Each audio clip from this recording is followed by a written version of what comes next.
পঞ্চগড় থেকে এই পর্যন্ত মানে কত সব মিডিয়ার সামনে যে কথা বলছি, এখন আমি হিসাব রাখার কোনো কায়দা নেই।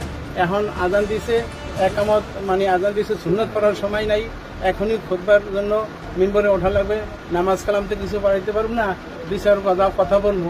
এর আগে এখানে যদি সময় দেই আমি ওখানে ইয়াদ করতে পারবো না। আমাদের একটু রিকোয়েস্ট, টু দি পয়েন্ট, কয়েক সেকেন্ডে জিজ্ঞাসা করেন বলেন, আর আমি 1-1.5 মিনিটে বলি কি বলতে চাই। আচ্ছা হুজুর, কি হয়েছিল আপনার সাথে? কারা কি হয়েছিল? এটা হলো বিশাল ঘটনা। কি হয়েছিল, কারা করছিল, এগুলি বহুবার বলছি যে কারো স্পেসিফিক কোনো নাম, কোনো ব্যক্তির নাম, দলের নাম, মার্কার নাম, রাজনৈতিক ব্যক্তির নাম, ধর্মের নাম কিছুই আমি জানি না। তবে যারা কথা বলছে এদের কাউকে বাংলাদেশি মনে হয় নাই। হিন্দু, খ্রিস্টান, বৌদ্ধ, মুসলমান, বাংলাদেশি কোনো নাগরিক মনে হয় নাই।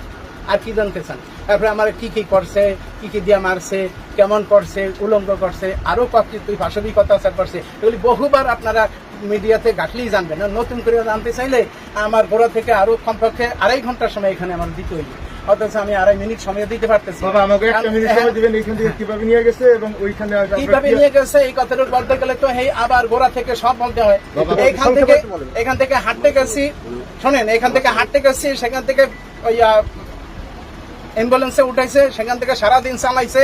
এরপরে পরদিন সকাল 7টার সময়, গতকালকে সকাল 7টার সময় আমার জ্ঞান ফেরার পরে আলিম ওলামা ভাষা দিকে জিজ্ঞাসা করতেছি যে এটা কোন জায়গা, আপনি জানেন? আমি খালি না, এটা পঞ্চগড় হসপিটাল। বাস, কিভাবে উঠে নিছে, কি করছে, সবকিছু বলে দিলাম। এর ভিতরে সব বলতে গেলে আরো 2.5 ঘন্টা লাগবে। আর কি জানতে চান? এখন কি মামলা হয়েছে এই বিষয়ে? মামলা হয়েছে কিনা এই ব্যাপারে তো শুনলেনি যে জুমার পরে আইনজীবী আসলে তারপরে পরামর্শ হবে।